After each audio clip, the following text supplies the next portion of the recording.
Howdy, cowgirls. Today's your shower day, Catherine. I just wanted to say hi. I can't be here because, I'm a guy, it doesn't work like that. But, I just wanted to be able to say some nice words about you because, I do insult you a lot. So, here I go.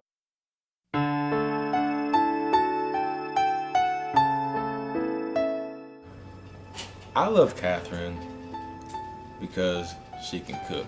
Huh? No, that could probably confuse a lot because she can't cook very well. She cooks good enough, but that's not the point. No, I love Catherine because she really was a good friend to me before we even started dating. The situation I was in, I had friends, but I didn't have a friend I could really relate to on a level above, the superficial things. And not that I didn't appreciate the friends and the friendship that I had with them, but Catherine just really came in and she just kind of gave me a whole new appreciation for friendship because we had some of the same tastes and we liked the same music, and even deeper than that, we just kind of felt the same way about things. And I think we needed each other at that point in time when we met, and just because it's almost funny because she threatened to not be my friend anymore because she started falling for me. She probably doesn't want you guys to know this, but I like to joke with her. She coerced me into dating her, but the truth is I really needed her. And so the fact that she wanted to leave me and put me in that space where I had to choose, do I want this friend in my life or do I want to keep being single and be a bachelor? And it was an easy choice for me. I wanted to keep Catherine around because she was really worth it.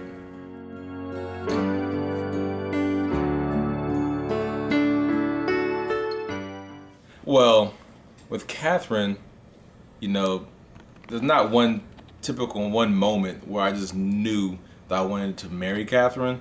But for a little background on me, I've always been wanting to be married since I was a little kid. I'm one of those weird guys like that. But just over the course of our relationship, how Catherine just has been a strength in times of my weakness, and vice versa. It just fit and just made sense. And not that I'm doing it because it makes sense, but because I really do love Catherine. I love her sweet spirit, how friendly she is, and how positive she can be when she wants to be. And she's very smart. And I couldn't be with no dumb chick. So, but she is my other half. Like people say they have their soulmates and other half. She really is my other half. And without her, I wouldn't be the man that I am. So, yeah, when you find somebody like that, you gotta keep them on lockdown. So I put a ring on it.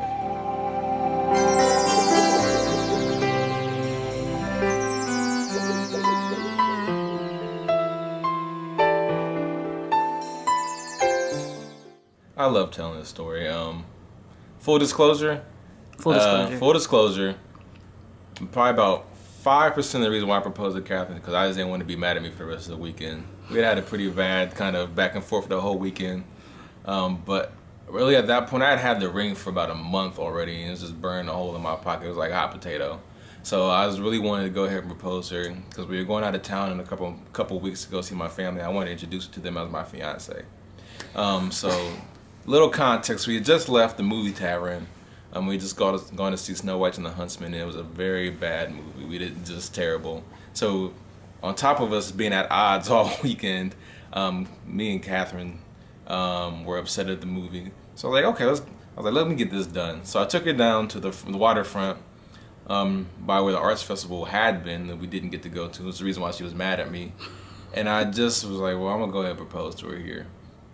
So we go up to the front, there's an observation deck, and she goes and runs up to the binoculars and is looking around. So I take the opportunity to position myself behind her, get on a knee with the ring. And so she's looking around, and I ask her what she sees. And she's giving all little funny answers and stuff. So I say, well, what do you see over here? And so she turns around to look at me with the binoculars, and she can't see me because I'm down on my knee. And so she's confused, so she steps away from the binoculars and looks down and sees me on my knee.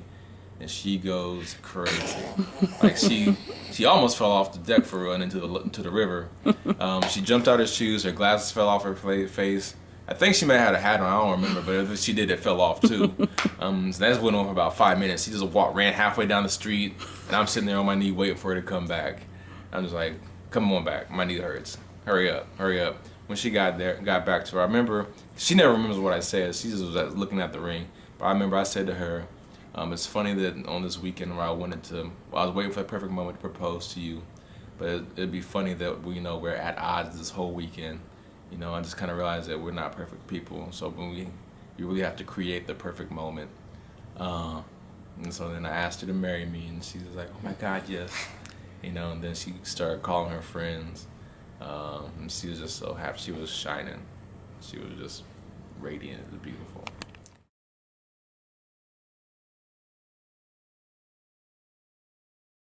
I'm looking for it to be over. I just watch this Catherine stress about all this stuff. I'm just ready for it to all be over, and so we can just go on and get on with our married life. But no, seriously, I mean, I'm really looking forward to seeing her come down that aisle. She's put so much work in. She's got the perfect dress, and she's got Christina doing her makeup, so I know she's gonna look fly. I'm just really looking forward to seeing her. I'm gonna try my best not to cry, tears of joy. But also, I mean, I'm just looking forward to the whole experience. She's put so much work into it for it to be something that represents us. I'm just looking forward to the realization of all that. Look forward to seeing all the friends and family that's supporting us. Me, I tend to try to be a pretty humble guy, but it's nice to be celebrated. So I'll be glad to have everybody that's celebrating with us for something that's so special.